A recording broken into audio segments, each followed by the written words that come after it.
Muy buenos días. Ahí estoy yo. Sí.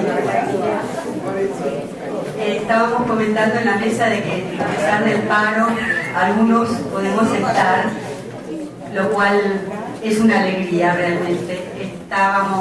Hemos trabajado tan intensamente en los meses del verano para preparar las actividades del primer cuatrimestre y preparándonos para recibir a Gustavo de Sal. Que bueno, es una alegría finalmente poder dar inicio a las actividades que programamos desde la Secretaría Científica de APDEVA. Este año la convocatoria a la población es alrededor de los conceptos de inconsciente y pulsión, como ya deben haber leído por todos lados, porque estamos conmemorando el centenario de la aparición de esos artículos freudianos, lo inconsciente y pulsiones y destinos de pulsión. Es un placer, un honor tener a Gustavo de Sal acá. Yo quiero agradecer en nombre de la Secretaría Científica, de todos los integrantes de la Secretaría Científica, en nombre de la Secretaría de Comunidad y Psicoanálisis, en nombre de APDEVA toda, a Gustavo, no solamente por estar hoy aquí, sino por la gentileza con la que recibió nuestra invitación, por la generosidad con la que acomodó sus tiempos para hacernos llegar la conferencia con suficiente antelación, de modo que nos permitió reunirnos alrededor de la conferencia. Es realmente este es nuestro primer Ateneo y bueno, él nos ha recibido con mucha amabilidad y ha respondido a nuestro pedido muy amablemente, así que le agradezco enormemente y espero que tengamos un lindo intercambio el día de hoy. Gracias. Les dejo con Daniel Rodríguez, le agradezco que tomó la coordinación con un entusiasmo impresionante y a Esteban Tabashnik le agradezco que nos está dando una mano con la filmación. Muchas gracias. Bueno, lo que les quería avisar es un tema así más bien técnico, que cuando alguien pida la palabra va a tener que pararse y hablar por este micrófono porque no tenemos el otro, ¿eh? Así que esa será una molestia que tendrán que tomarse. Bueno, le vamos a dar la palabra a Gustavo para que nos introduzca su trabajo, plantee algunos ejes centrales y abra así las condiciones para el debate. Somos conscientes de que son bastantes los que han tenido el tiempo y la oportunidad de leer el trabajo, cosa que nos viene muy bien, por supuesto. Así que bueno, le doy la palabra a Gustavo. Hay que ir con uno solo porque si los dos encendidos se excitan y se acoplan. Bueno, buenos días. Voy a invertir los términos. El honor es para mí verdaderamente haber sido objeto de una invitación tan grata, tan hospitalaria por parte de ustedes. Realmente para mí no había estado nunca en APDEVA, pero verdaderamente es una ocasión muy emocionante. Voy a explicar por qué. Porque yo me formé hace muchos años en la Facultad de Psicología aquí en Buenos Aires. Ahí me recibí de psicólogo, poco después me marché a España, pero mi formación inicial fue en el psicoanálisis clásico, además de Freud, en la obra de Melanie Klein, que para mí constituyó una experiencia muy impactante en mi vida, aunque bueno, por distintos avatares fui conducido, me conduje, digamos, hacia otras orientaciones. Pero tuve la fortuna de tener en la universidad a grandes profesores, grandes maestros de la Asociación Psicoanalítica Argentina, de la cual a su vez APDEVA ha sido, digamos, como luego una ramificación. Es decir, que mi formación de alguna manera es tributaria de esa tradición, esa gran tradición del psicoanálisis argentino. Y la verdad que, me siento verdaderamente muy honrado y, insisto, muy emocionado de estar aquí, porque algunos de los nombres de las personas que están en los retratos en esta la salita donde estuvimos reunidos, son para mí personajes que constituyen referencias en mi formación. Voy simplemente me parece que para mí, para todos, lo más satisfactorio, lo más enriquecedor es que podamos tener una interlocución, una conversación. Por lo tanto, voy a simplemente puntualizar algunos aspectos de los temas que creo que nos interesan a todos, quizás distintas perspectivas, pero que se tratan de problemáticas que nos afectan, como analistas, por supuesto, como analizantes y supongo que también como sujetos, ¿no? El titulado Freud y el malestar en la cultura en el siglo XXI, las nuevas sombras. Aunque se trate de un título inquietante, debo aclarar de que tengo un talante de... soy una persona optimista, aunque practico lo que yo denomino un pesimismo lúcido, es decir, estar advertido de los problemas, no para rendirse a las profecías tenebrosas, que creo que también a veces se exageran mucho en el campo del pensamiento, una especie de visión apocalíptica de la época en la que vivimos.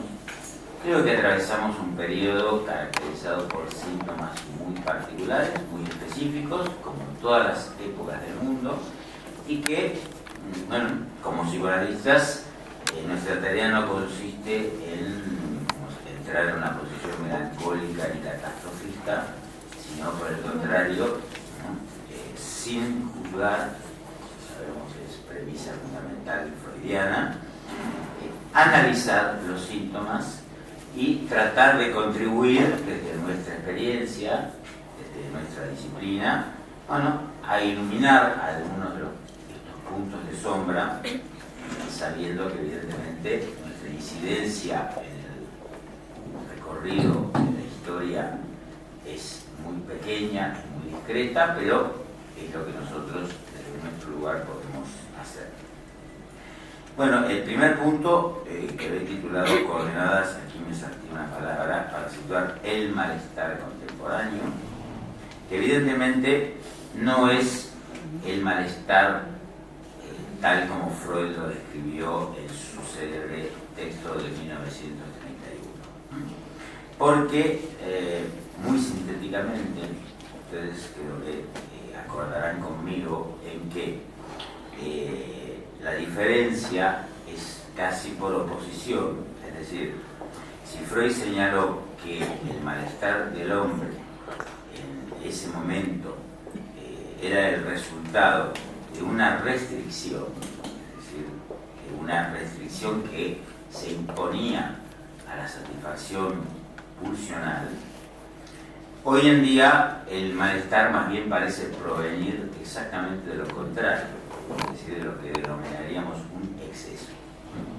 Eso no quiere decir de que hoy en día el hombre sea capaz de alcanzar el ser hablante, sea capaz de alcanzar una satisfacción absoluta, pero es evidente que se padece en ciertas ocasiones más por un exceso que por un defecto en el circuito pulsional.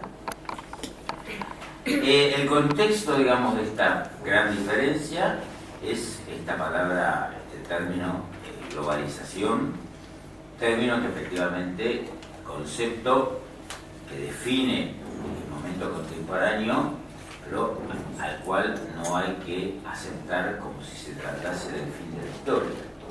Creo que el psicoanálisis tiene el compromiso ético de introducir desde su experiencia y desde el marco concreto que le corresponde. Nosotros no somos ni filósofos, ni sociólogos, ni activistas políticos, sino realizamos una tarea muy concreta. Desde nuestra tarea me parece que es muy importante lo que podemos aportar a esta idea que se quiere imponer, ¿no?, fundamentalmente desde los medios de comunicación civilización y del poder, como si se tratase del estado cúlmine de la civilización, este concepto de globalización, que es evidentemente algo que uniformiza todo. Creo que tenemos el deber ético desde nuestros conceptos de apuntar a todo aquello que hace justamente a la diferencia, que es uno de los conceptos fundamentales que el psicoanálisis ha desarrollado y del cual nos apoyamos, ¿no? Esa globalización que bueno, el profesor Bauman, pues, tuve el honor de poder intercambiar algunas ideas, definió como un estado de la civilización en la cual no existe ya una frontera tras la cual uno se pueda sentir a salvo. Es decir, no hay lugar donde escapar. Ya no quedan lugares por descubrir, ya no quedan la posibilidad, como hasta ocurría hasta hace un siglo, donde alguien hastiado de la civilización podía encontrar un lugar perdido en el mundo y si tenía la fortuna de ser inglés y vivir de rentas, pasarse una vida estupenda pensando, escribiendo poesía y alejado, digamos, del mundanal ruido. Eso ya no existe. Es decir, el mundo está atravesado, evidentemente, por una serie de fenómenos a los cuales les debemos un reconocimiento indudable e indiscutible, logros científicos técnicos extraordinarios que han permitido que podamos denominar un verdadero avance y progreso en muchas esferas de la vida. Fundamentalmente el logro de una aproximación de la velocidad de transmisión de información, ¿no? Que es posiblemente el avance tecnológico más importante que se ha podido lograr, la velocidad de transmisión, ¿no? Que hace que efectivamente eso se haya podido lograr a un extremo tal que prácticamente es muy difícil distinguir, cada vez se hace más difícil distinguir entre lo que son las causas y lo que son los efectos, porque entre la causa y el efecto, el tiempo de realización es tan infinitesimalmente pequeño que se vuelve difícil diferenciar la causa y el efecto, lo cual, evidentemente, eso trae una consecuencia muy inquietante, porque cuando uno no puede distinguir qué cosa es la causa y qué cosa es el efecto, se corre el peligro, efectivamente, de confundir las causas con los efectos, ¿no? Y creer que, y eso se puede extender tanto a los aspectos de la clínica, de la política, del pensamiento, etc. Una velocidad que ha hecho que uno de los conceptos, uno de los valores fundamentales de la civilización contemporánea, podríamos decir uno de los ideales máximos, sea el de la instantaneidad. Es decir, eso ha creado una forma nueva de subjetividad. La idea de que efectivamente, algo que todos nosotros padecemos, cuando encendemos el ordenador y decimos, ¿qué pasa? Está lento, ha tardado 3 segundos más de lo que habitualmente tarda y ya nos ponemos impacientes. Esto ha creado un estado de impaciencia, tomo el significante de su polisemia, es decir, que no es algo muy propicio para ser paciente. Está este ideal de la instantaneidad. Porque claro, el sujeto se acostumbra a esto y cree que es un recurso que se puede extender a todo. Es decir, se termina creyendo que la realización de los deseos puede ser tan instantánea que finalmente el deseo mismo termina por claudicar. Porque ni siquiera se desarrolla el tiempo lógico de la carencia, de la falta, como para que el deseo se pueda sostener, en la medida en que las cosas se prometen incluso antes de que las demandemos. Es decir, un estado de la civilización, por supuesto, que no se realiza de la misma manera en todos los lugares del mundo, pero que hay una tendencia a propagar la idea de que ya ni siquiera es necesario formular una demanda para que las cosas advengan a nosotros.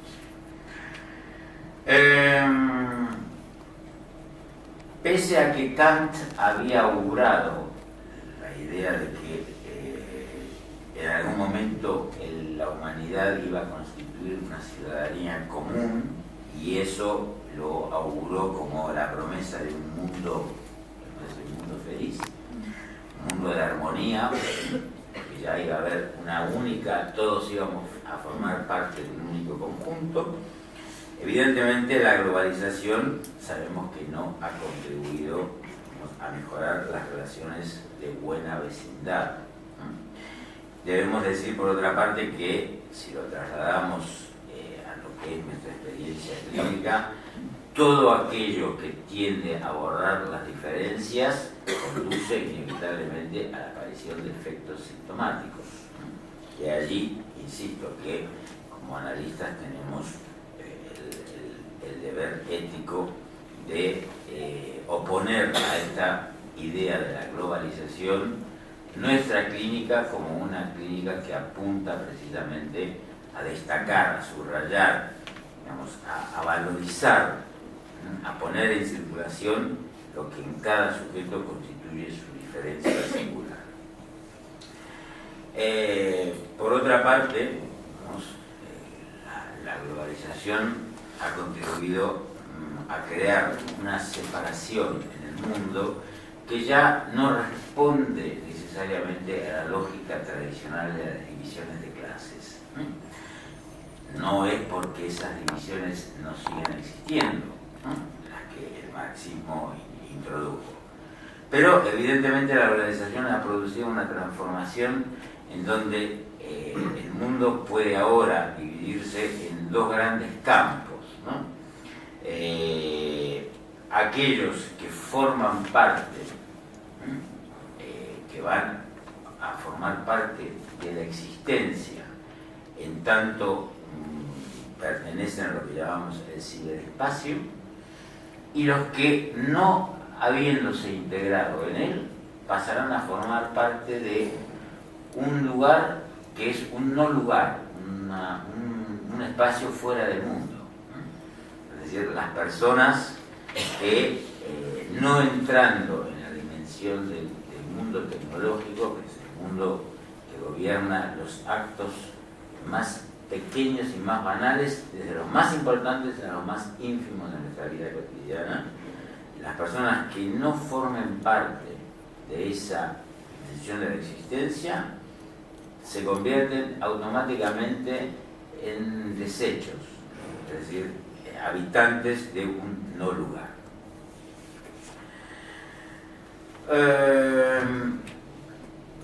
Hay, como expongo, digamos, una discordancia cada vez mayor, digamos, entre los dispositivos políticos.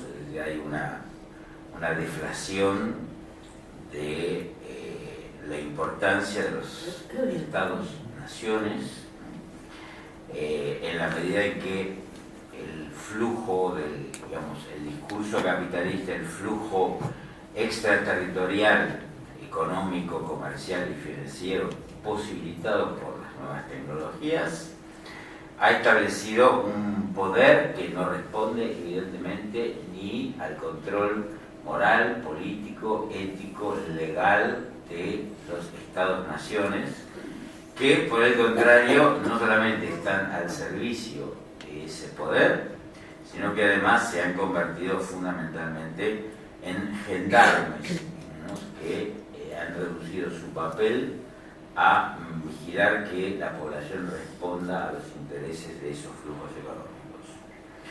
Eso introduce, digamos, obviamente una primera forma de violencia que es la que todos experimentamos, bueno, no todos, la mayoría, hay algunos que no la experimentan porque son los que están del otro lado, por supuesto, que es la impunidad de los poderes económicos, ¿no?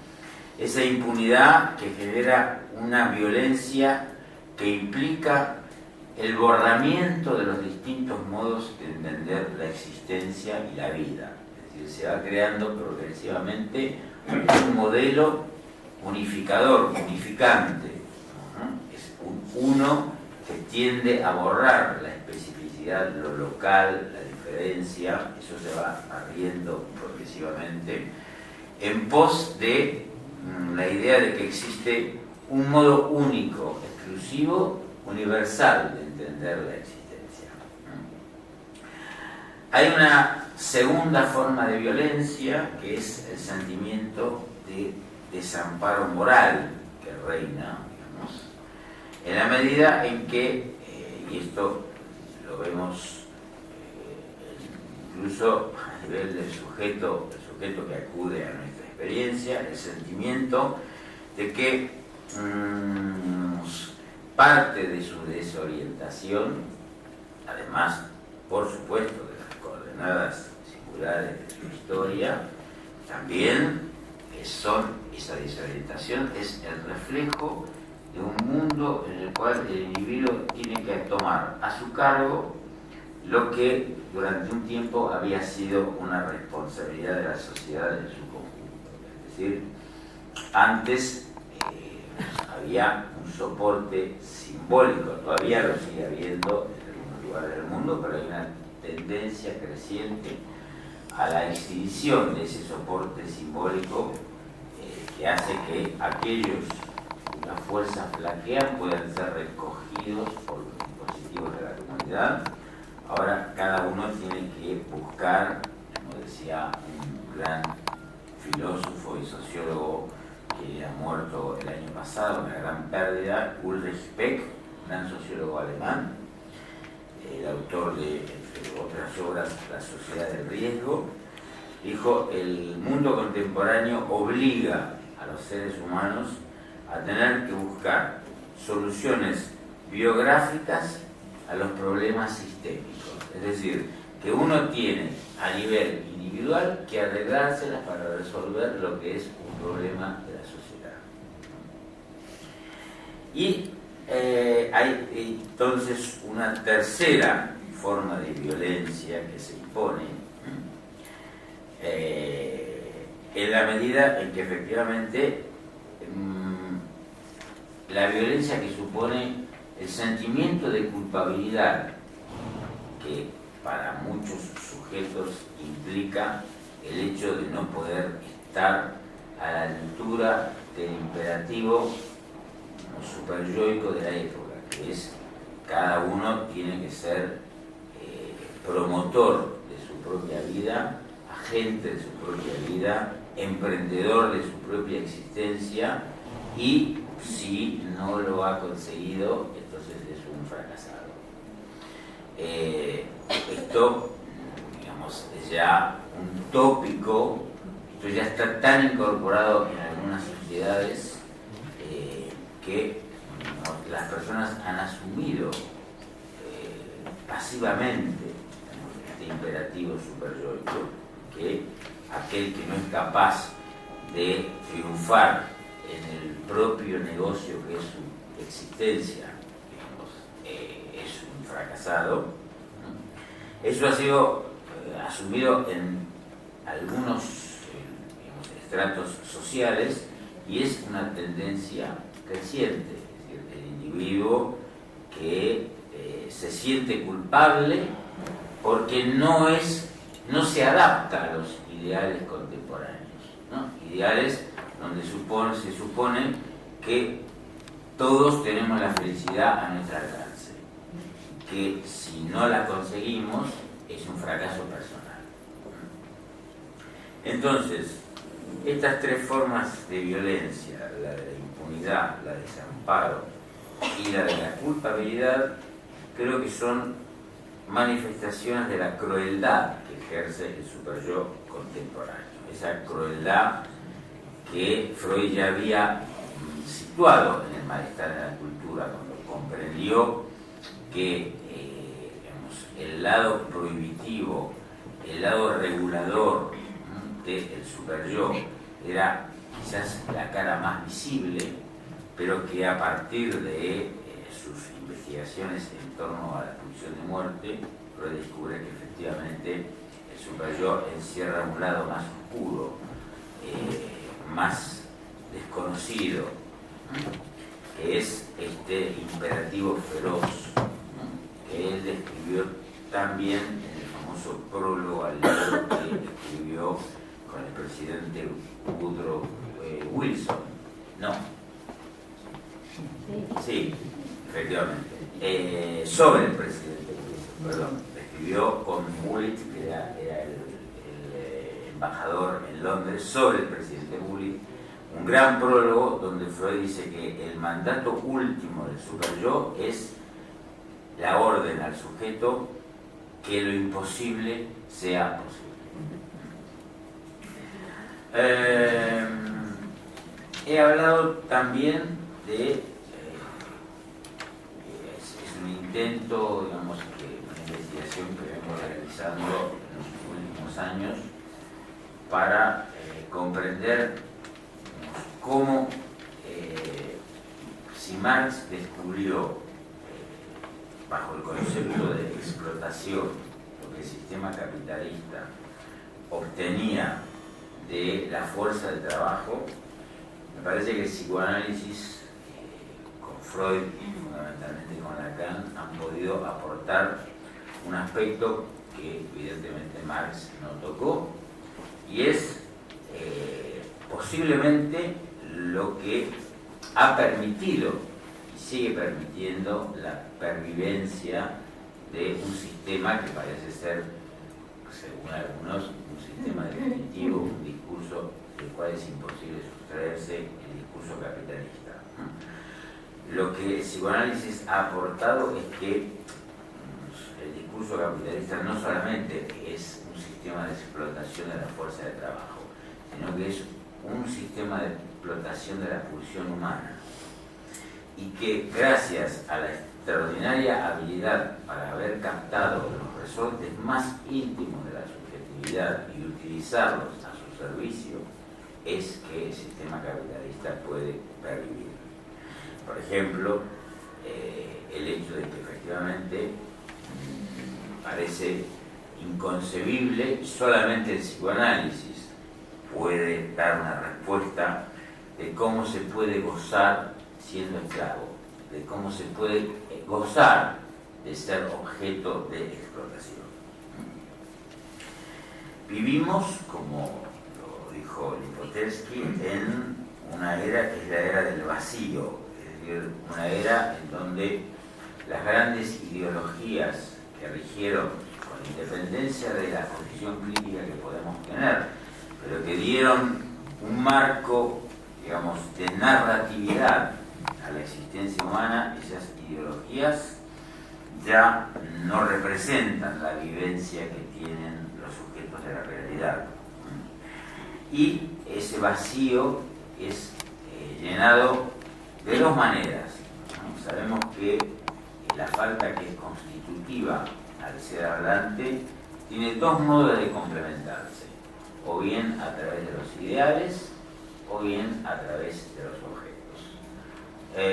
Si no hay objetos, pero los ideales son lo suficientemente fuertes, pues la gente puede aguantar bastante sin objetos. De hecho, hubo un tiempo donde cuando la gente creía fervientemente en los ideales marxistas, se podía soportar que las estanterías estuvieran vacías. Cuando la gente dejó de creer en los ideales y no tenía el complemento de los objetos, se empezó a alborotar.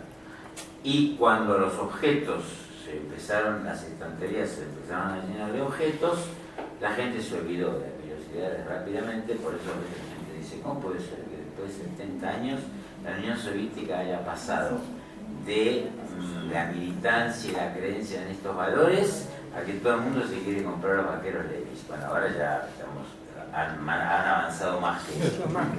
Pero al principio ya con eso estaban contentos. ¿Y eso cómo puede ser?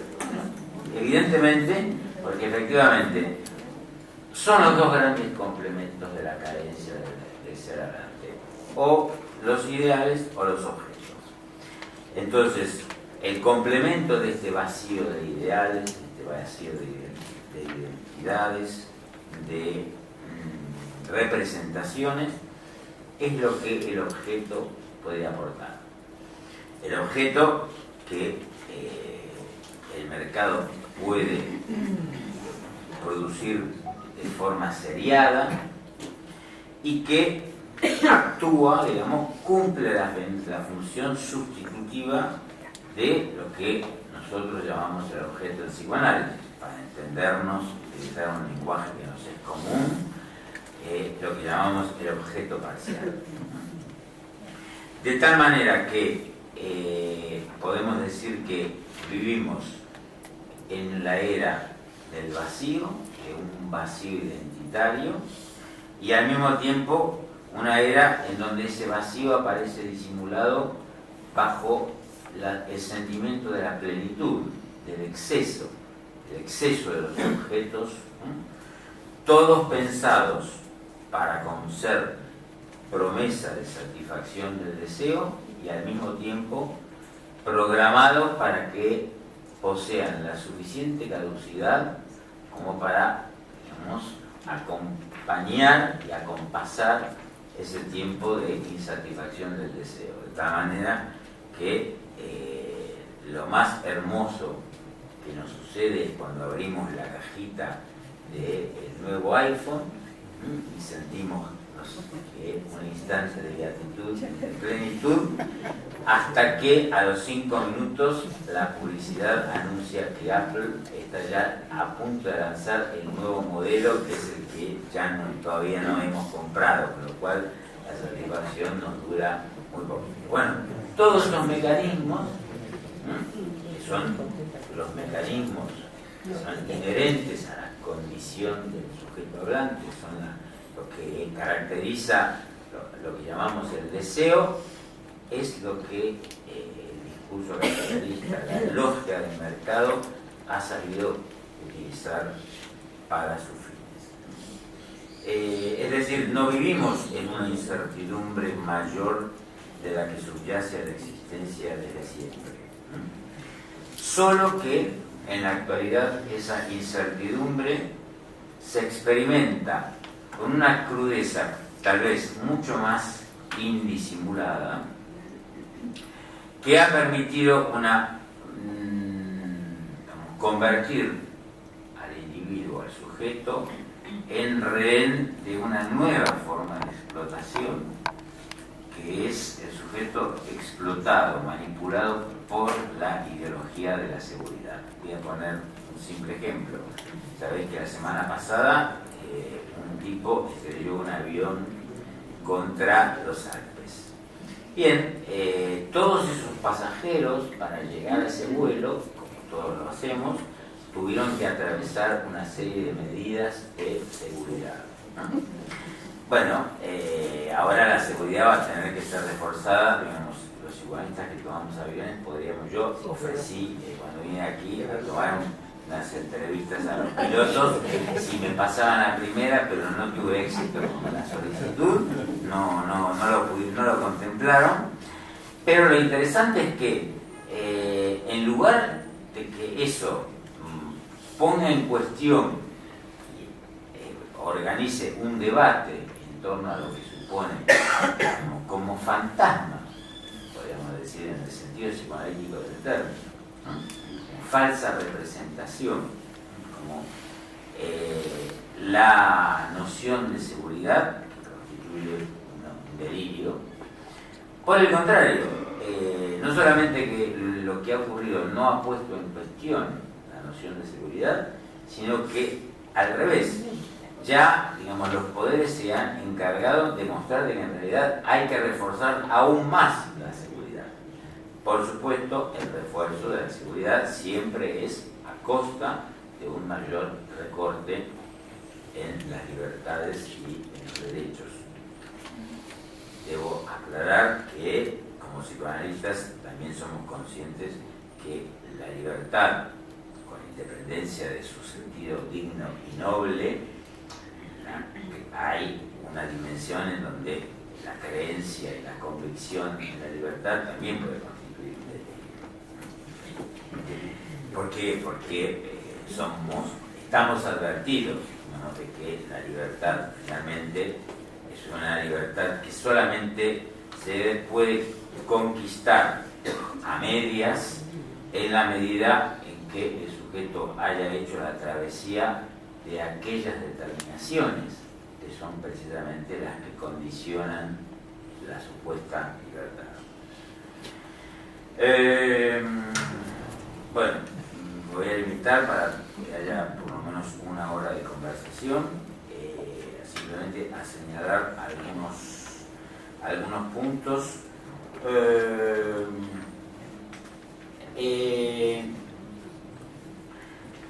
En la historia, digamos, si situamos algunos momentos claves de la historia de la civilización, el sujeto, vamos a partir por supuesto de la modernidad, no nos vamos a remontar a los griegos, el sujeto de la historia para Hegel fue el esclavo, ¿no?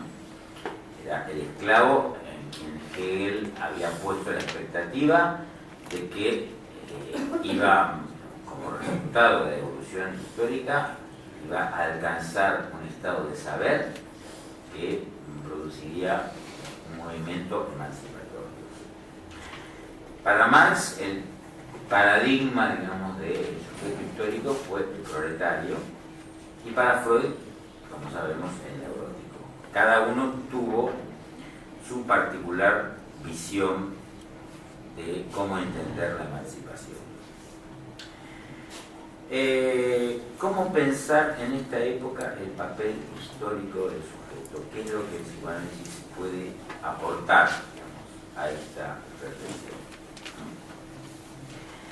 Evidentemente,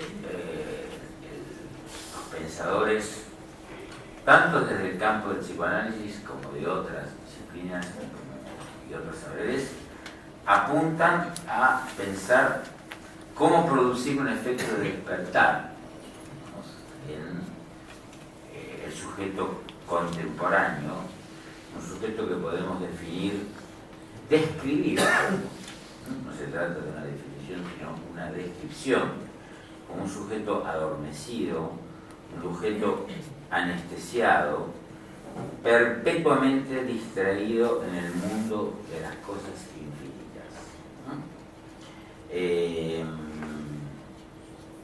Un mundo que además el sujeto tiene al alcance de su pequeña pantalla, es decir, ni siquiera es la atención al mundo en el sentido del entorno que nos rodea, ¿no? El mundo infinito, o la creencia en que la infinitud del mundo está contenida en algunos de nuestros aparatitos. El sujeto distraído en ese mundo, anestesiado, dormido,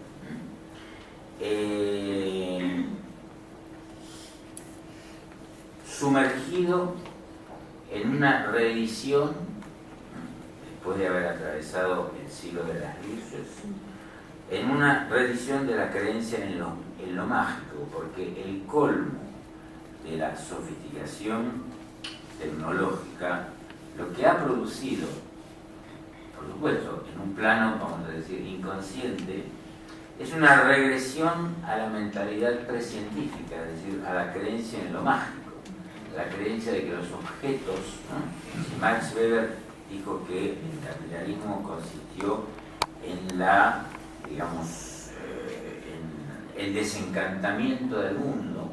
El capitalismo nace cuando los seres humanos dejan de creer que el mundo está habitado por seres mágicos, ¿no? Ahí surge la racionalidad científica. El discurso científico técnico contemporáneo reintroduce la creencia en lo mágico, ¿no? Porque la consecuencia del mundo de las cosas infinitas es el hecho de que creemos inconscientemente de que los aparatitos en verdad poseen una vida propia. Yo no sé si ustedes han visto una película que quizás no se habrá visto aquí, pero quizá no se estrenó con el mismo nombre, que se llama Hair, de Spike. Spike. Bueno, es una película realmente, parece una película banal, y sin embargo, no lo es, en mi opinión, digamos, porque ofrece la posibilidad efectivamente de mostrar cómo la tecnología es capaz de inducir, tocar los resortes más íntimos de la subjetividad. Y efectivamente está, digamos, de qué manera lo mágico retorna en la creencia que el sujeto moderno tiene en las cosas de la técnica. Es decir, para nosotros las cosas saben, las cosas piensan, ¿no? Todos solemos utilizar esta expresión, ahora no tanto porque los ordenadores son tan modernos que no tardan, pero cuando antes uno buscaba una cosa, aparecía ese relojito que daba vuelta y se había creado en todas partes del mundo la expresión está pensando. El ordenador está pensando. Las cosas saben, las cosas piensan, las cosas están dotadas de un saber que no poseemos y nos entregamos a su potencia, nos confiamos a ellas y esperamos que su saber nos exima del nuestro. Quiero aclarar, por supuesto, que mi posición no es la de una exhortación a un retorno bucólico a la naturaleza. Celebro la existencia de la técnica, solamente creo que debemos pensar la técnica. Heidegger lo hizo desde sus coordenadas, nosotros tenemos también nuestras coordenadas para pensar la técnica, para pensar la relación del sujeto con la técnica, que es algo inherente a la condición humana. Desde el momento en que alguno de nuestros antepasados agarró un palo y descubrió que con el palo podía bajar una banana del árbol, ahí ya tenemos la técnica presente.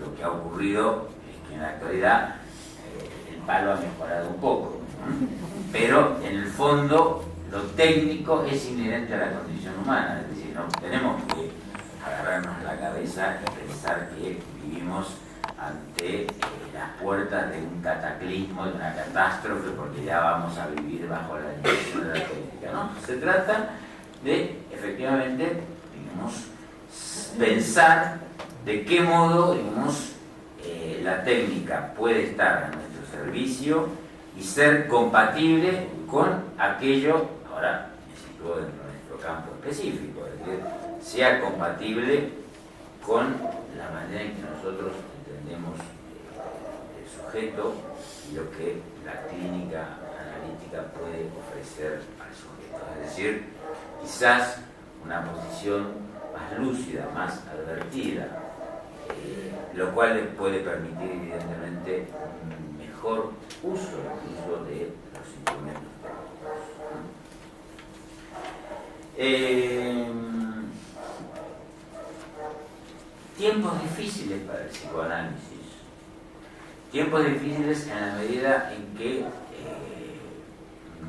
contrariamente a la idea que en algún momento se llegó a tener de que el psicoanálisis, esto evidentemente fue, digamos, algo que el marxismo no pudo captar, quizás porque el psicoanálisis en su momento no fue capaz de transmitir con mejor precisión el pensamiento freudiano.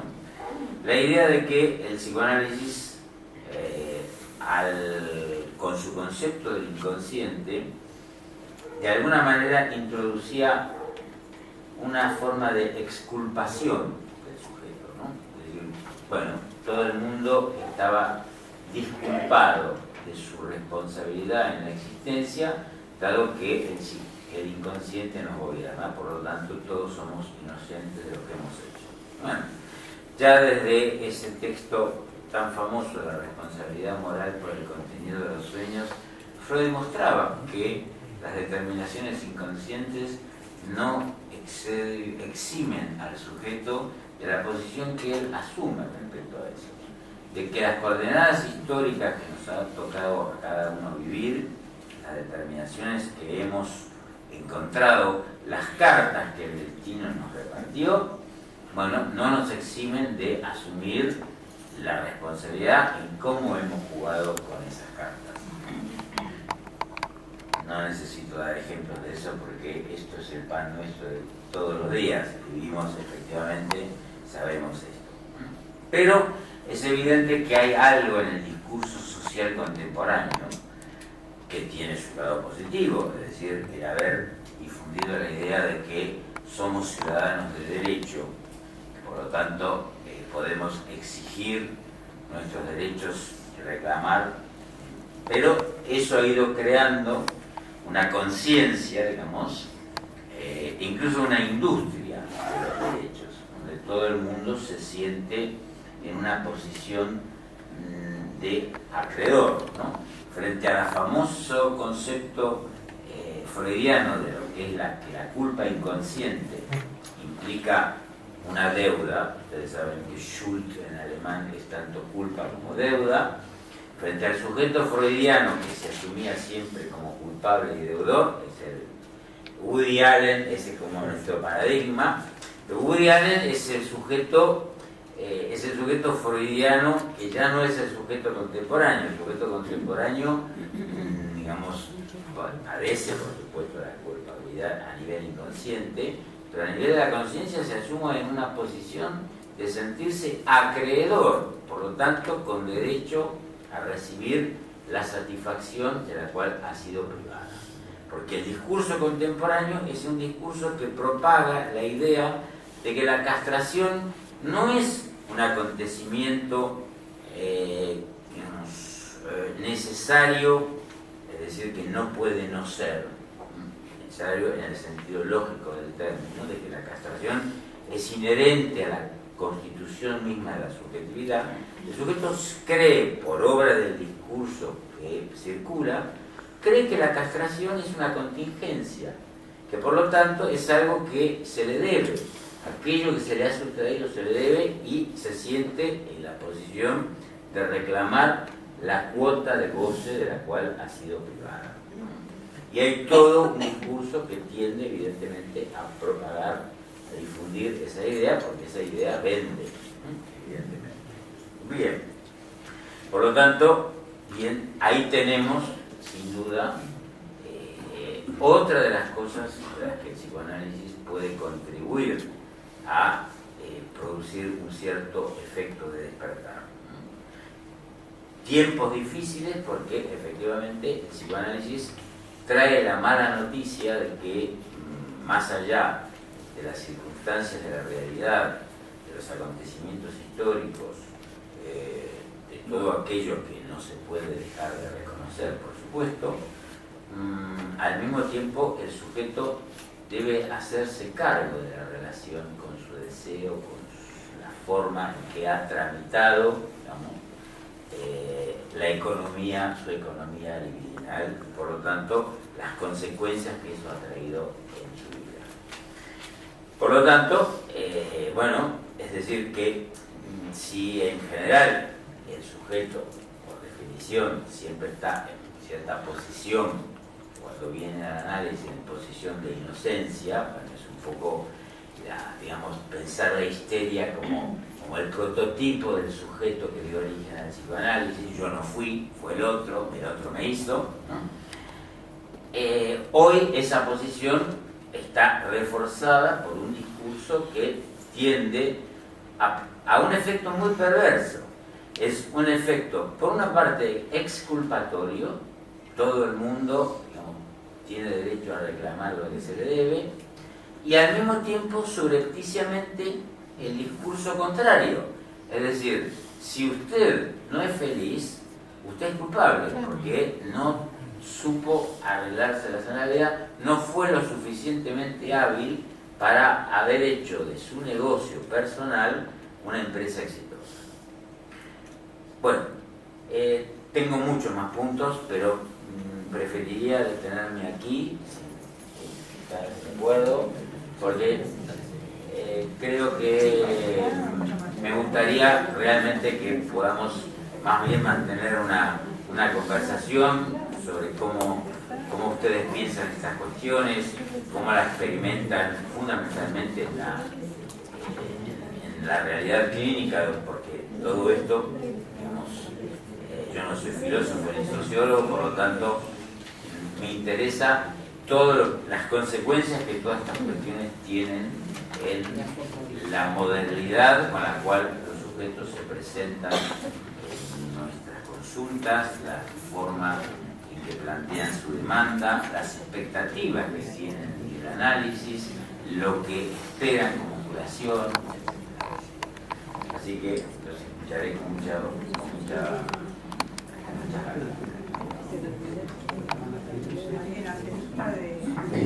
Bueno, agradecemos la apertura que nos da.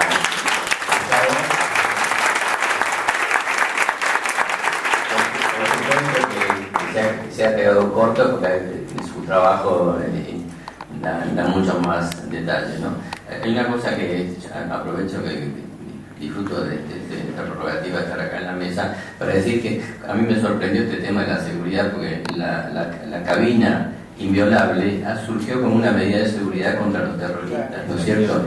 Esa cabina inviolable que impidió que el piloto pudiera, paradoja, ¿no?, de la seguridad. Bueno, como fruto del avance tecnológico en Abdeva tenemos micrófonos para decir que Abdeva no se queda atrás en esto, y vamos a ir cediéndoselo a los que están inscritos para intervenir. Le damos el micrófono a Enrique Alba. ¿Por dónde anda Enrique Alba? Por allá atrás. Bueno, no sé si... tiene el micrófono. Bueno, ¿te viniste con el micrófono propio, Enrique? No. Bueno, adelante. Bueno, un trabajo interesante para discutir y difícil para abordar.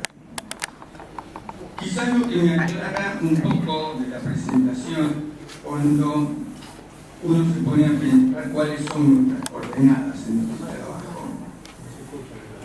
Y no puedo dejar de pensar en relación a este tema que quizás una de las coordenadas fundamentales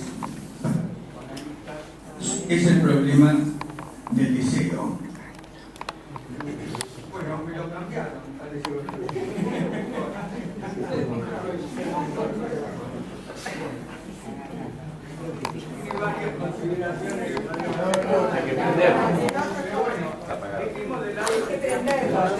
Está apagado.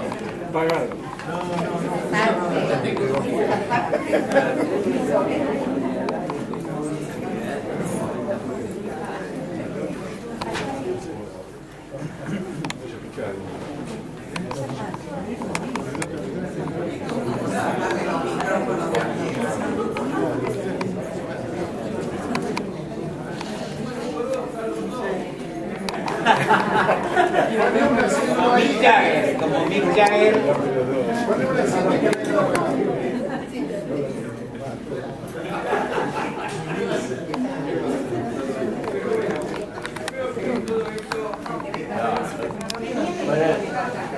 Póngale un asiento y que venga acá, porque si no vamos a seguir así. Hola. Habla el micrófono. Bueno, todos estos chistes me parece que ponen al rostro vivo, digamos, algo que me hizo pensar este trabajo, que es la imposibilidad de la claudicación del deseo, en realidad.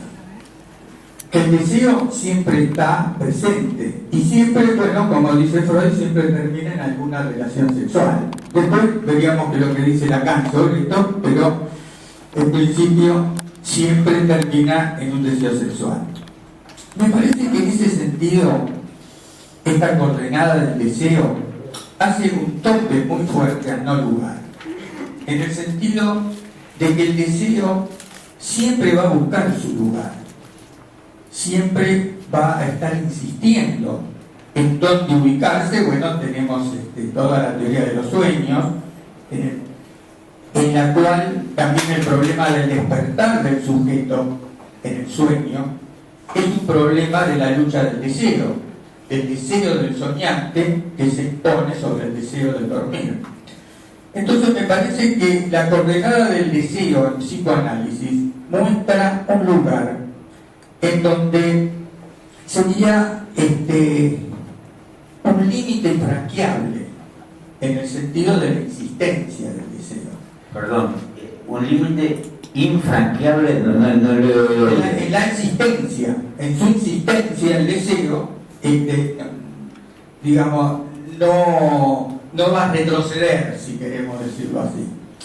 Entonces, me parece que esto, uno podría hacer muchos deslizamientos, digamos, de esta idea del deseo, en relación a la idea del no lugar, la idea del capitalismo, la idea de la globalización, las resistencias, la existencia del Estado Islámico, etc. Lo podemos llevar a muchos lugares, pero me parece que la coordenada del deseo es una coordenada, y además en relación a la responsabilidad moral de los sueños, en donde en última instancia es la responsabilidad por el deseo del sueño, y esto que hace fundamentalmente a la ética del psicoanálisis. Entonces me parece que acá hay un punto muy importante de conversar, que es sobre la vigencia del deseo y justamente la imposibilidad de retroceso ante el mismo. Estoy totalmente de acuerdo, me ha tocado muchos puntos, me parecen muy importantes.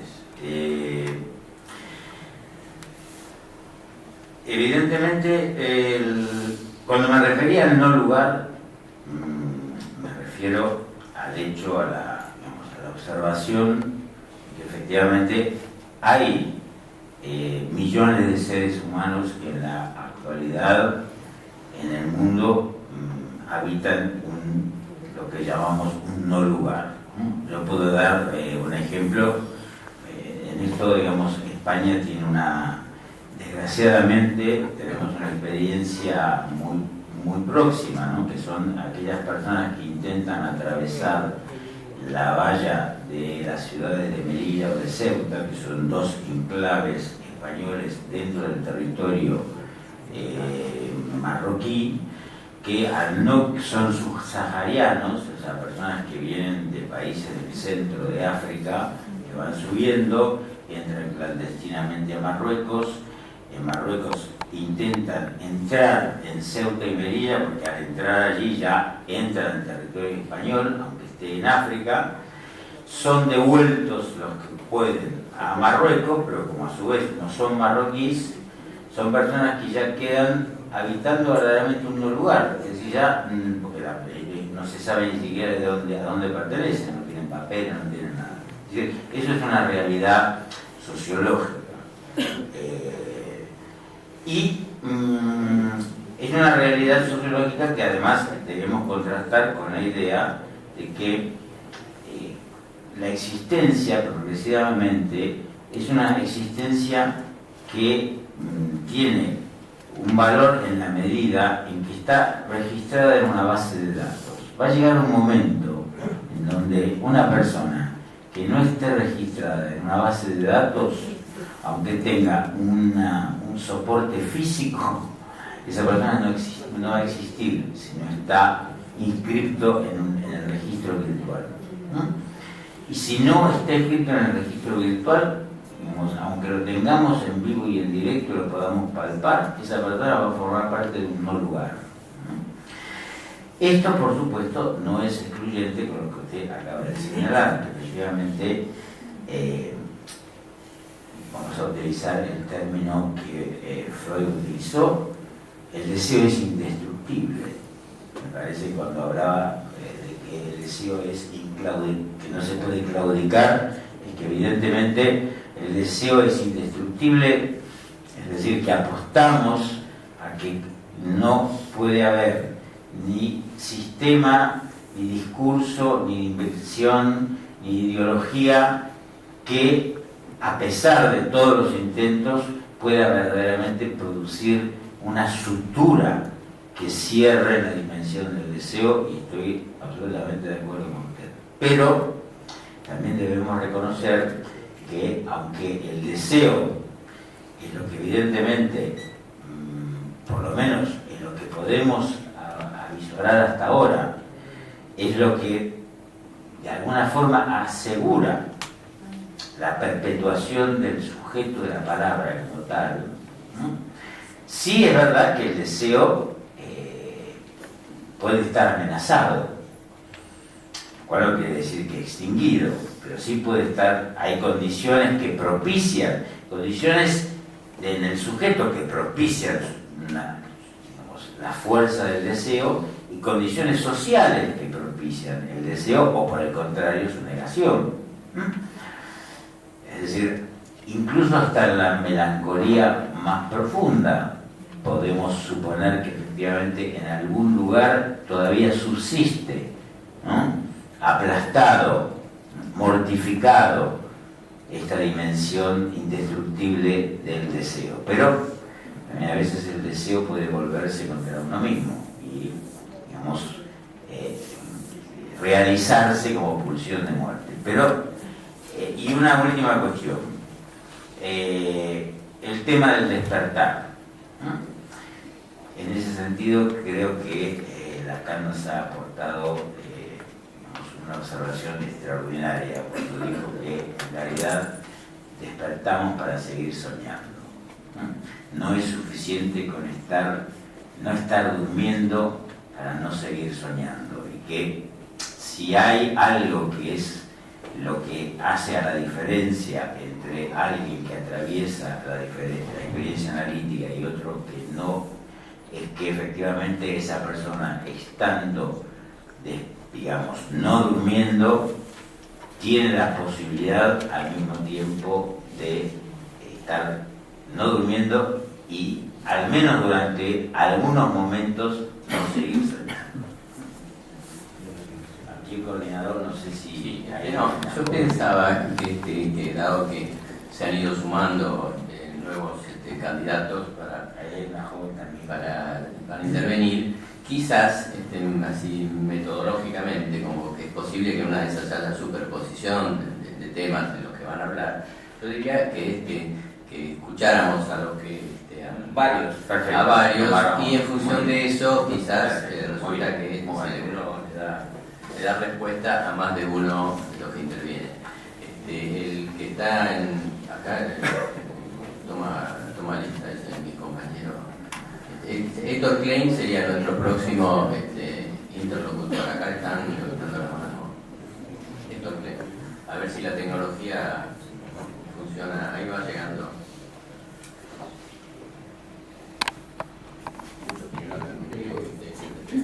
El compañero Daniel Rodríguez ha escrito un libro junto con una persona que se llama La misteriosa desaparición de las nebulosas. ¿De cuál ha sido objeto de real? Lo acabo de vender en una muy... Bueno, que toca el tema que ya le han respondido algo a Enrique Alba, que es si las condiciones sociales apuntan, como vos lo decís, a un adormecimiento del sujeto, por lo tanto es pasible despertarlo, vía la esterificación del discurso, por ejemplo, o estás planteando temas ligados más a la supresión, a la forclusión de las condiciones del sujeto. En ese sentido, me parece que, claro, vas tocando temas que conmueven, pero conmueven al imaginario.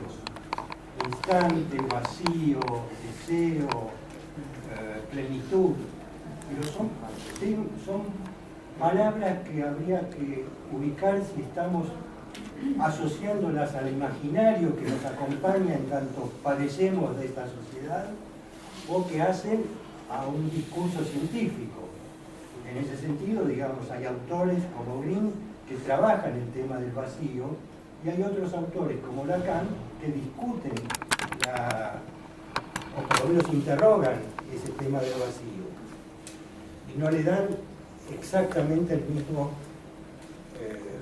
estatuto científico que le da, por ejemplo, Green. Es en ese sentido que me parece que André Green. En fin, que me parece que hay ahí un tema en donde a mi criterio conviene ir distinguiendo lo que podríamos llamar los padeceres del sujeto en la sociedad actual, que incluyen vivencias del vacío, vivencias ligadas al tema del tiempo, vivencias ligadas al tema del líquido, porque el líquido también puede estar vinculado al mar, a la madre, en fin, a una cantidad de cosas que supone el tema de la diferencia, del borde. En fin, es en ese punto que me parece que un trabajo tan rico en resonancias como es el tuyo, trae este tema, que es el tema de en qué punto estamos hablando de un adormecimiento del sujeto pasible de ser despertado, vía, por ejemplo, lo que ya sabíamos respecto de la histerificación de un discurso, o la supresión de las condiciones, de la supresión de, bueno, lo que traía Enrique, del deseo, de las condiciones simbólicas que hacen posible, reales simbólicas que hacen posible la existencia de la subjetividad. Bueno, punto. Bueno, vuelvo a recomendar el libro La misteriosa desaparición de la neurosis, que hace mucho tiempo tocó este tema, ¿no? No estaba preparado. Se anunció muy bien. Y le damos la palabra a Carlos Boguillán.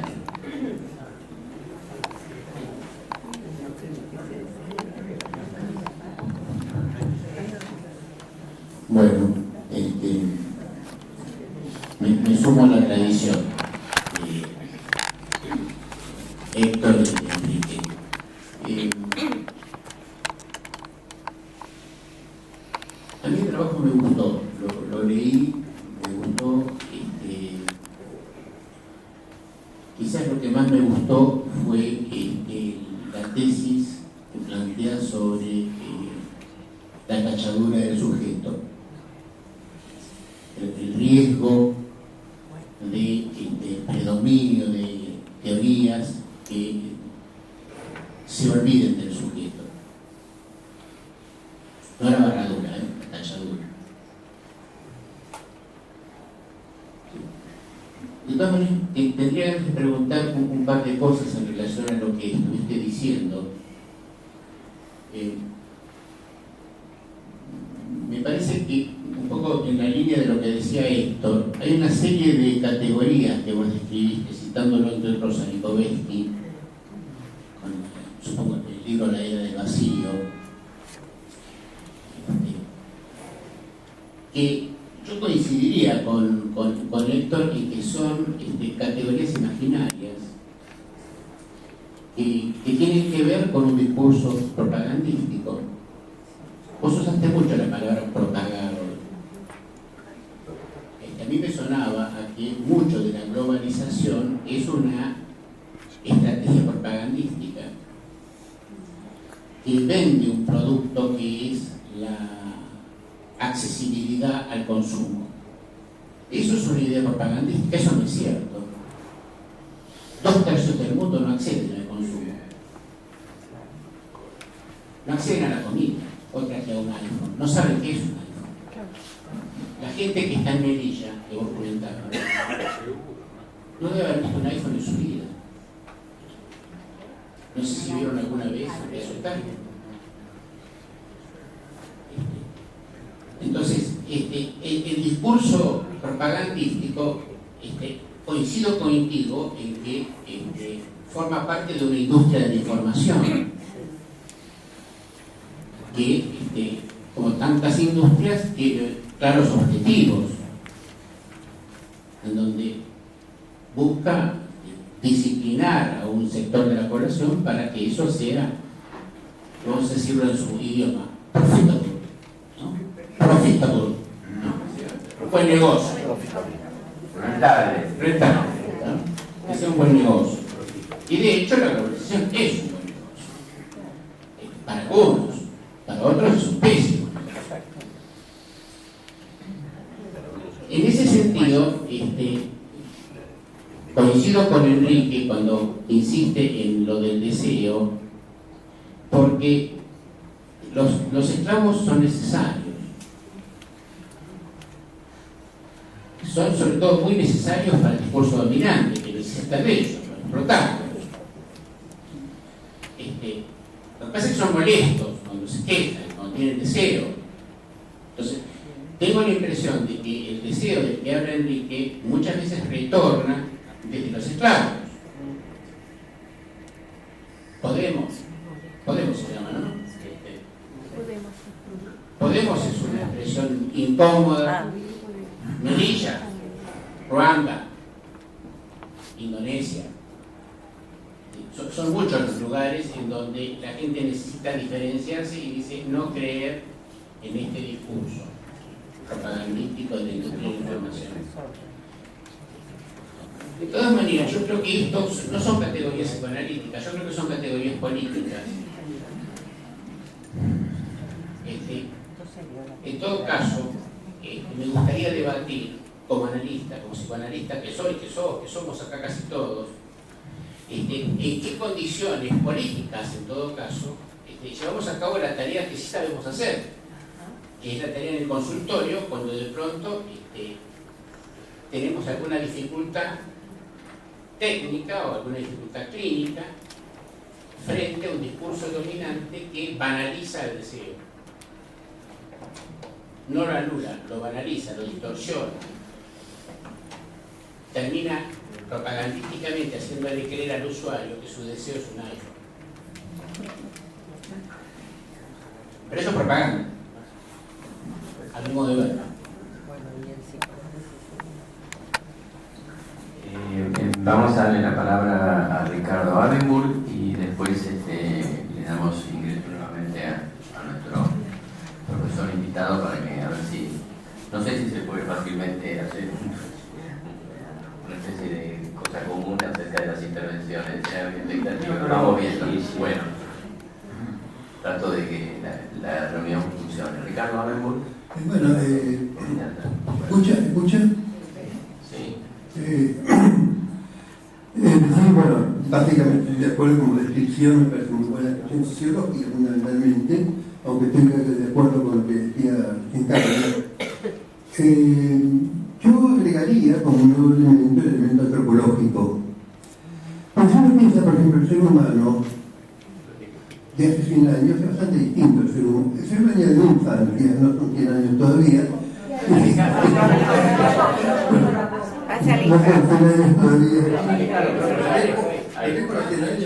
Por ahí.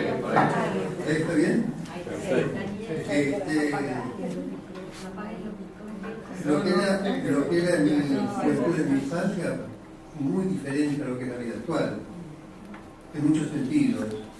Negativos y positivos, yo creo que hay mucho más levantamiento de represiones, y creo que la vida sexual mucho más libre y en la mujer en particular. Hay un cambio en ese sentido que me parece positivo, en un contacto más con el hecho. Yo estoy de acuerdo, estoy partiendo del hecho. De modo que el cambio es muy importante, pero al mismo tiempo uno lee la idea de la Odisea y dice que es igual. Son dos niveles diferentes. El hombre sigue siendo el ser humano. ¿Y qué es lo igual? Igual con muchas cosas. Lo más rico del ser humano es el lenguaje humano. Yo creo que todos los mismos tienen lenguaje, las plantas inclusive, pero la posibilidad de preposiciones, adverbios, conjunciones, oraciones subordinadas es una riqueza increíble. Lo que pasa es que en un momento dado del desarrollo del lenguaje, según Freud, se produjo un episodio que es el totemismo, la creación del totemismo, que es la desgracia de la especie humana. Para mí el sentimiento de culpa es el veneno, y que todos seguimos tomando el mismo veneno. Y que en ese sentido es común, el sistema totémico y el dinero creo que es gran parte del tótem de hoy. Hay muchos tótems. La vida está llena de tabúes también. No hemos superado los tabúes, aunque nos parezca la vida actos impulsivos, que no son realizaciones de deseos, que superamos tabúes. Realizaciones de deseos. ¿Cuántos de supuestos deseos que nosotros satisfacemos están contra nuestra propia naturaleza? La primera vez que tomamos alcohol no es rico. La primera vez que fumamos cigarrillos no es rico. La primera vez que tomamos café no es rico. Pero tenemos que imponernos a tomar todo esto porque si no, no somos aceptados en sociedad. Y eso es el equivalente de lo que originalmente era la comida totémica. Todos tenemos que ese día comer al tótem porque todos nos asumimos culpables del asesinato del tótem. Yo creo que seguimos viviendo esa misma cultura que no llega a encontrar en contradictorio con lo que vos estás diciendo. Entonces yo te agrego el nivel, ¿cómo se llama?, antropológico. Dos cosas con respecto a Marx. Marx también habló de revolución. El manifiesto comunista dice que todo. Marx dice en el manifiesto comunista que todo cambio cultural tiene que ver con el cambio del sistema de producción. Cuando cambia el sistema de producción y la organización social no se adecúa al sistema de producción, es la organización social la que cambia, no de la revolución. Y a lo mejor lo que vos estás contando, todo este cambio tecnológico apunta a un, no sé si para mejor para peor, a un cambio social. Lo del esclavo de Hegel, la lucha del amo y el esclavo es un momento de la evolución de la fenomenología del espíritu, es el previo a la toma de la autoconciencia. Por tanto, seguirá siendo dialécticamente importante, pero pasará a segundos planos en otro momento de la fenomenología del espíritu. Por eso digo, no quisiera cristalizar un pensamiento en una fórmula, sino los pensamientos en general están en movimiento. Y en ese sentido creo que también apuntamos a qué medida podemos poner en movimiento la cultura que estamos viviendo. Creo que un momento trajo el psicoanálisis. Marx decía que los judíos trabajaban en los intersticios de la sociedad. Yo creo que el psicoanálisis es una función es trabajar en los intersticios. Es desde los intersticios que nosotros podemos hacer algo. No desde los lugares centrales que ahí estamos. Y en ese sentido, no sé si tengo tiempo, dos palabras. La historia del movimiento psicoanalítico acá en Argentina, que es lo que yo he vivido. Momentos de desarrollo de las masas en Freud, primer momento revolucionario. A década del 50, que es lo que yo empecé a vivir. Todos los conocíamos, no solo los analistas, los estudiantes de análisis, la gente que se analizaba en Buenos Aires, los conocíamos todos. El análisis estaba muy mal visto por toda la sociedad. Los médicos lo desvalorizaban, en charlatanería. Era un momento familiar. Éramos todos conocidos, peleándonos, jugando, queriéndonos, todos juntos. Un cambio cultural importantísimo.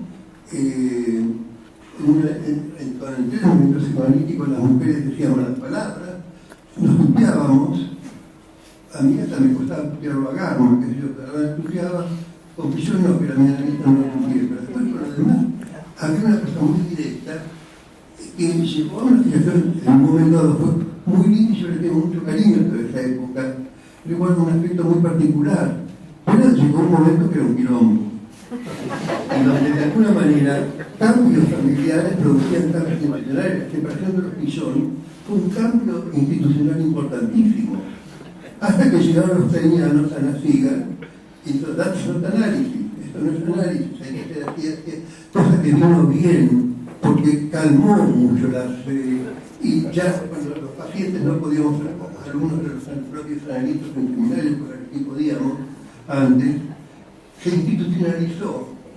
Y cosa que en un momento dado fue muy tranquilizante. Para después se transformó en una masa artificial, tipo ejército de iglesia. Después tenías que cumplir cosas formales.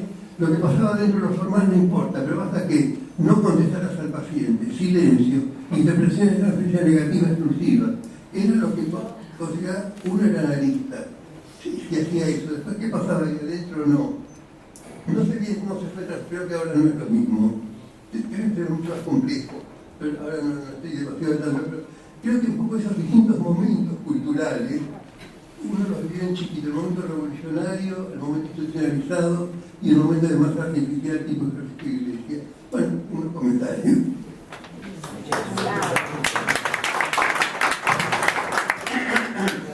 Voy a tomar algunas de las cuestiones, no sé si podré comentar todo, porque, a ver, en primer lugar, creo que, a pesar de que algunas de los comentarios se plantean como cierta objeción que admito, yo tengo la impresión de que lo que he planteado está en una sintonía total con el planteo que me han traído. Es decir,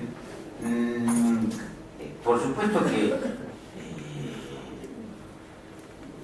lo último que ha tomado usted me parece muy interesante.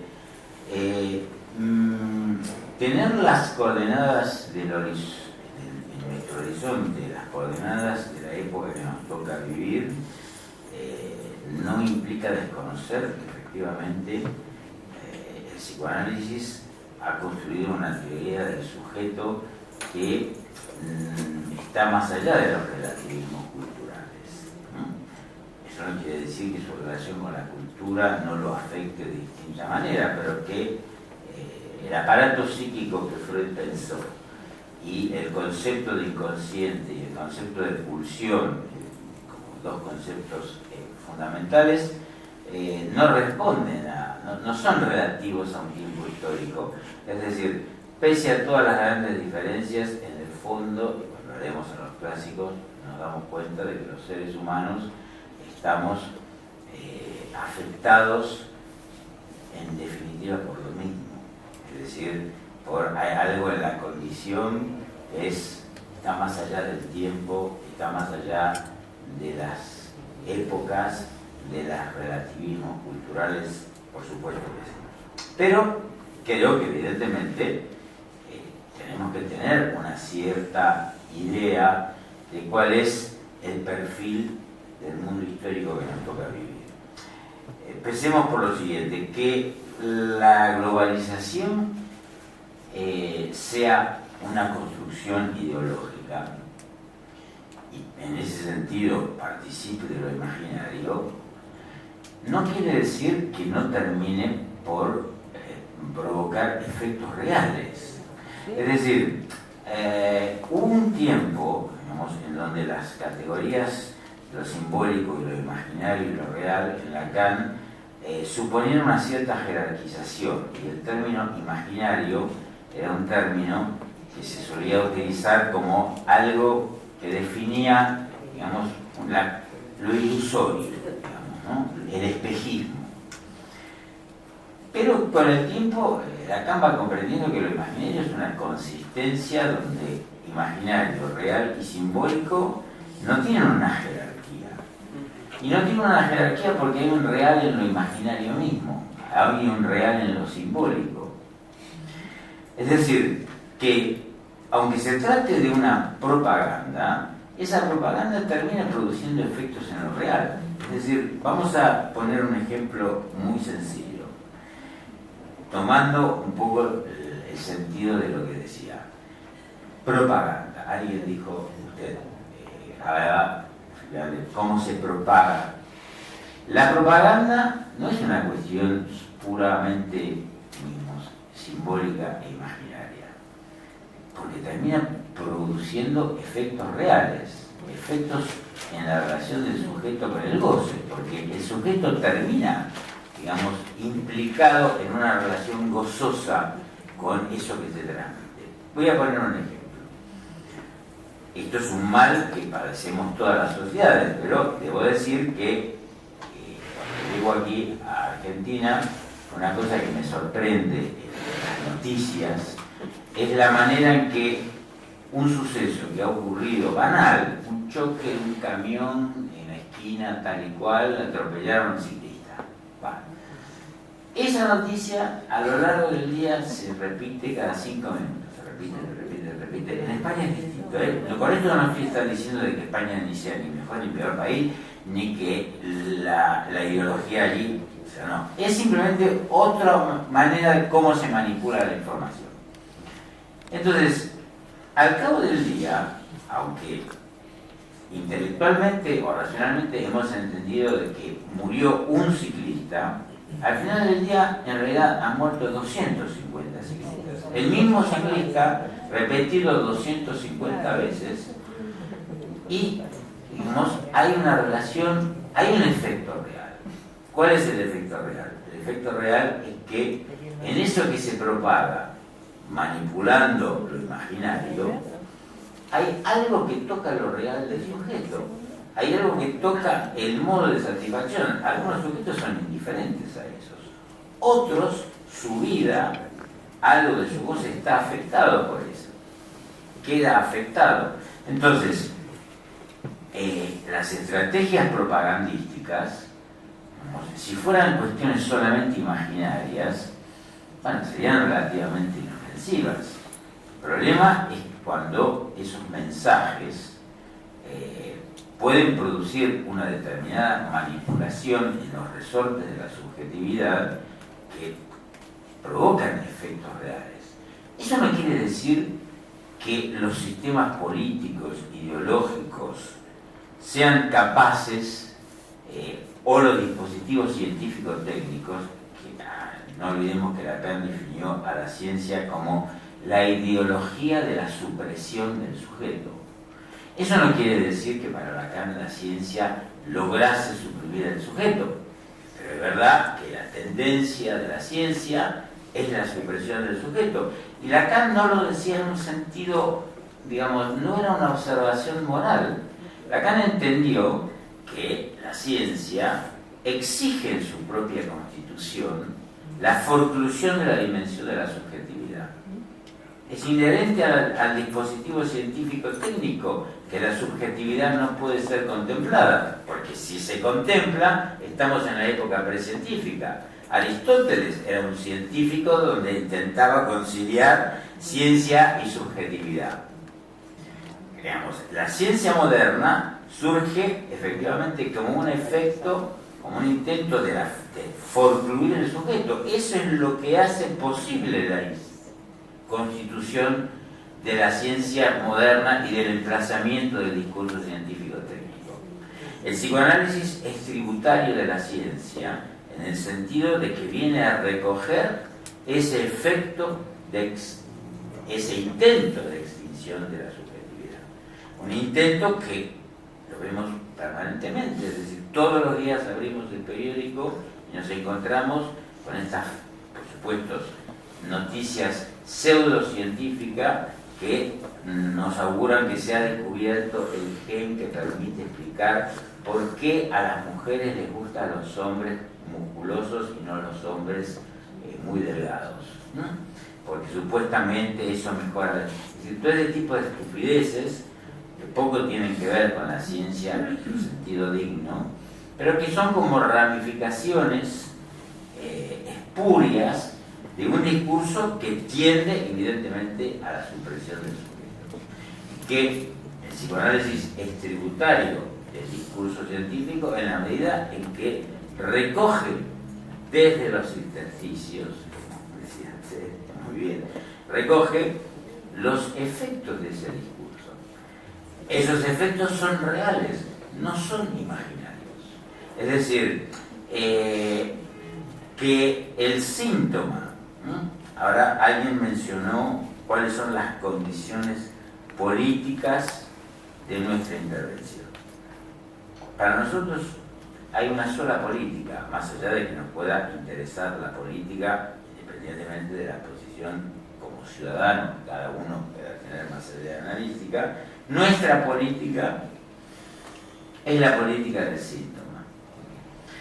La política del síntoma es la política que consiste en mostrar en cada lugar, en el sujeto individual, en la institución, en la sociedad, en la institución analítica, mostrar la dimensión del síntoma. Y lejos de intentar clausurar esa dimensión del síntoma, sofocar el síntoma, todo lo contrario, darle al síntoma su estatuto de lo que podríamos denominar lo incurable del síntoma, ¿no? Que en definitiva es, al menos en la perspectiva de Lacan, la dimensión final de la experiencia analítica. Lo que en términos freudianos quizás podríamos denominar lo que hace a la diferencia singular de un sujeto irrepetible, Lacan terminó llamándolo lo incurable. Es decir, aquello, lo cual no quiere decir que el sujeto al final de la experiencia analítica en relación a su síntoma esté igual que al comienzo, si no, no ha servido para nada. Pero llegar a lo incurable en dos sentidos. A lo incurable de la condición humana, a que la castración es irreparable. Por una parte, eso sería, digamos, como alcanzar el aspecto más universal de la experiencia analítica. Y lo más singular es que en el síntoma hay algo incurable. Es Es decir, lo incurable quiere decir que es con el síntoma como cada uno tiene que arreglarse con lo imposible.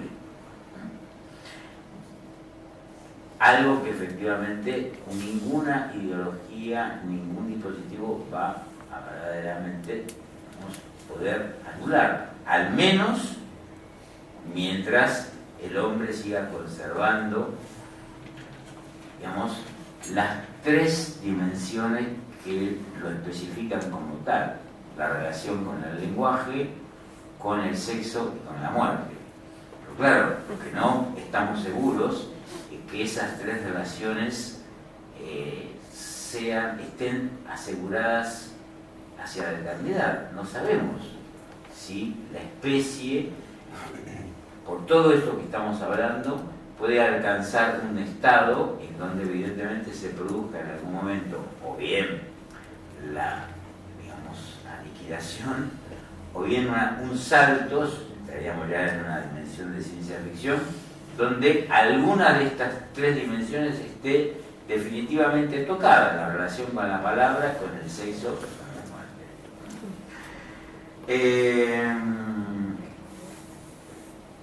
Bueno, no sé si he tocado, pero me parece, y con esto podemos dar lugar a alguna intervención más, pero sí quiero mostrar que mi propósito era tratar de provocar una reflexión sobre aquellos mecanismos que el paradigma contemporáneo intenta explotar a su servicio, es decir, al servicio de una lógica del mercado, lo cual no implica, por supuesto, pensar que eso necesariamente está destinado a triunfar. Que está destinado al fracaso lo muestra de que el síntoma, en el sentido social del término, es ineliminable. Al contrario, es creciente. Pero evidentemente el psicoanálisis creo que tiene, desde la exposición de la clínica, tiene la posibilidad de al menos poner de relieve esos mecanismos que perversamente son explotados por un sistema. En definitiva, en todos los periodos históricos, los seres humanos hemos vivido bajo ideologías y regímenes que se alimentaban, ¿no?, de los resortes de nuestra subjetividad. Es decir, ¿de dónde surge la religión? Es decir, la religión no se podría perpetuar si no hubiera condiciones. Es un producto del ser humano, es un producto del ser hablante, y se, digamos, alimenta de las condiciones particulares del ser humano. Bueno, Freud se encargó, de su manera, de mostrar, por ejemplo, de cómo la religión era algo que explotaba, por ejemplo, la creencia infantil en la omnipotencia de la figura paterna. Freud llegó a albergar la idea de que la religión con eso podría llegar a ser eliminada. Bueno, algunos dicen que lo creía, otros dicen que no lo creía. El hecho es que efectivamente no ha sido así. Pero me parece que es importante entender cuáles son los aspectos que las grandes ideologías y los sistemas históricos de cada momento, cómo manipulan, cómo, digamos, se benefician de los elementos de la relación del sujeto con su deseo, con su goce, con su inconsciente, con su pasado. Bueno, me parece que vamos a tener que invitarlo de nuevo a Gustavo, porque hay muchos anotados, y no sé cómo saciar la ganas de escucharlo a él con la ganas de intervenir. Hay la lista ya, me parece que superamos las posibilidades de que esto se dé. No sé si preguntarles a los que están anotados, Diana Ferri, Marisa Bravo, Pablo Lemon, Norma Lepoy, Viviana Piccolo y Sergio Sabasa, si cómo dirimir cuál interrogante que se les plantea no ha sido ya resuelto en todo lo que se ha dicho. Digo, no sé cómo solucionar este tema en este sorprendente día de paro donde hay una multitud y una multitud de gente con ganas de intervenir. No sé, tenemos ¿cómo lo resolvemos? Cortito y al pie, la tecnología. Y nosotros tenemos que terminar a las 12:30, supuestamente. Tenemos 5 minutos para hacer milagros. ¿Se pueden? 7. Estamos en la época del milagro. Bueno, Diana Sperling. Bueno, gracias por dejarme hablar un par de minutos. Yo estoy del otro lado del sí, como dijo Morillán, y aquí somos casi todos analistas. Yo soy esa que no. Estoy en el segundo lugar, igual por otro lado. Gustavo, yo había leído tu texto y me pareció muy interesante, y escuchándote y viendo todo este intercambio me resultó mucho más estimulante. Se me armaron montones de links en la cabeza, de los cuales obviamente en otro momento conversaremos porque ahora no hay tiempo, pero solamente quiero mencionar un par de cosas como palabras que retornan y que circulan permanentemente. Deseo, diferencia y tiempo. Deseo, diferencia y tiempo, ¿no? Son tres cuestiones que están muy bien, DDT, tal cual. Gracias. Te resume por lo menos. Muy bien. Vos mencionaste. Tan rápidos, ahí. Vos mencionaste la película Hair, película que tuve que ver 3 veces porque tuve que dar una charla sobre ella, entonces me sumergí profundamente y no me pareció nada banal, efectivamente. Y lo que noté en la repetición de verla fueron 2 cuestiones. Una, que no hay padres. Cuando el personaje de Joaquin Phoenix le pregunta a Scarlett Johansson en la máquina, le dice: ¡ay, qué lindo nombre! ¿Quién te puso ese nombre? Yo misma, contesta. Muy interesante esto, ¿no? No hay un nombre del padre, un nombre heredado, digamos, un nombre puesto, sino que se autonomina. Y todo lo que pasa con las cartas que escribe, que implican la eliminación de esa categoría de los padres como los legadores, digamos, de la palabra, ¿no? Entonces, esto por un lado. Y por otro lado, los 3 personajes centrales tienen nombres que empiezan o que incluyen la partícula TH. Teresa, Teo, etc., ¿no? La partícula TH en griego es clave, es la que nombra a los dioses, ¿no? Al Teos o a Zeus, precisamente. De manera que yo ligué esto con esto que vos decías de la vuelta a un pensamiento ingenuo, mágico. Yo agregaría mítico, creernos autoengendrados. Ahí no hay lugar para el deseo. Creo que el deseo aparece, o el deseo se funda en la inscripción genealógica, es decir, en el saberse proviniendo de otro, en inscribirse en la sucesión de generaciones. Si esto no está, o sea, si el tiempo está colapsado en la propaganda mediática y en este discurso contemporáneo, donde no hay distancia entre causas y efectos, justamente, el tiempo y la sucesión genealógica van de la mano, y a esta cadena le podemos agregar el deseo como efecto de la diferencia. Entonces, lo ligué con lo que hablabas del sujeto adormecido por este efecto mítico, mágico, ingenuo, prescientífico. Y adormecido, narcotizado, me remitió a Narciso.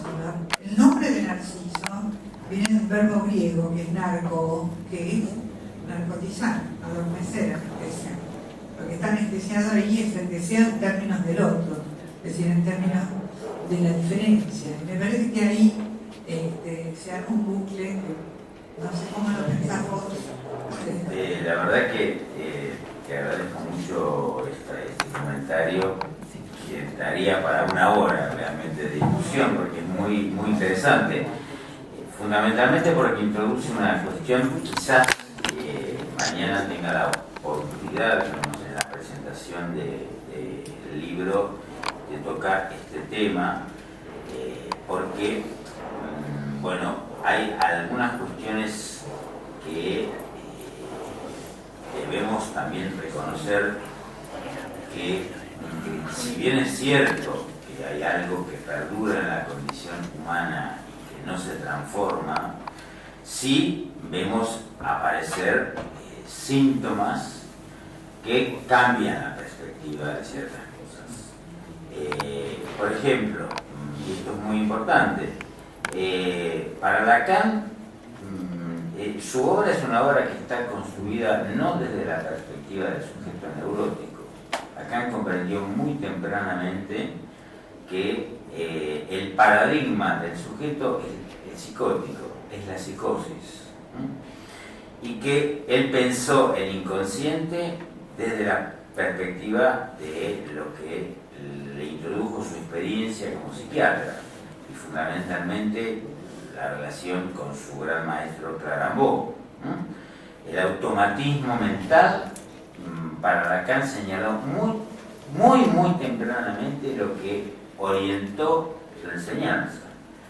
Al principio eso estaba más disimulado. Finalmente Lacan termina considerando que la psicosis es el paradigma de la subjetividad. Por lo tanto, la gran pregunta para él es no por qué algunas personas son psicóticas, sino que más bien por qué no lo somos todos. ¿Y por qué? Porque efectivamente las condiciones actuales son condiciones en donde hay que pensarlas en relación, alguien tocó evidentemente el término, a un ocaso de la dimensión del nombre del Padre, que es prácticamente rayana con el concepto de formación. Efectivamente, una manera de pensar, digamos, el mundo actual es que ya no existe la carretera principal, ya no existe el camino, ahora cada uno tiene que moverse por caminitos colaterales que Bauman terminó convirtiendo y un paso mágico, ya no hay carretera principal, ya no hay caminitos, ya es un mundo líquido. Y efectivamente, esta dimensión donde ya no hay padre, de la cual Lacan fue muy sensible cuando dijo, habló del ocaso de la función paterna, es una característica de la época, es decir, es una época donde, digamos, es el ocaso de la figura del padre, cosa que no tenemos que considerar, algunos lo hacen, digamos, en un sentido nostálgico, pensar de que podríamos volver a la época. Bueno, es la evolución del discurso social, un discurso donde efectivamente falta el punto de capitonado que durante siglos fue instaurado fundamentalmente por la dimensión del nombre del Padre. Esto produce efectos reales. Es decir, esto no es un cambio imaginario. Es decir, empieza a verse configuraciones de la subjetividad que tienen a algo que quizás no se veía en los tiempos de Freud, mucho menos en los tiempos anteriores. Hay ciertas configuraciones de la subjetividad que Lacan mencionó, como por ejemplo las psicosis ordinarias, los sujetos desabonados del inconsciente, es decir, configuraciones de la subjetividad que no responden exactamente a el modelo que siempre hemos pensado para el aparato psíquico. Pero esto es un tema largo, complejo. Yo me quedaría mucho tiempo, pero ya les agradezco mucho que